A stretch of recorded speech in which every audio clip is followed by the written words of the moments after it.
และมีแค่รักและมีแค่เราแสงงดงามแบบนี้ฟ้าสีครามอย่างนี้โตคลื่นตอนกลางวันพอตกแค่นั้นก็มาเต้นรำกัน 6 in the morning ไม่ต้องรีบนอนเพลินไปด้วยกันก่อนไม่รีบร้อนไงฟังเพลงที่ริมหาดและเหยียบพื้นทราย Oh I love you so Oh มานั่งชิลเบียร์ที่ริมหาด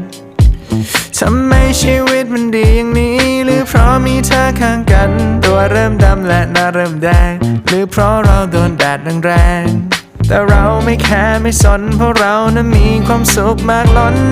6 in the morning ไม่ต้องรีบนอนเพลินไปด้วยกันก่อนไม่รีบร้อนไงฟังเพลงที่ริมหาดและเหยียบ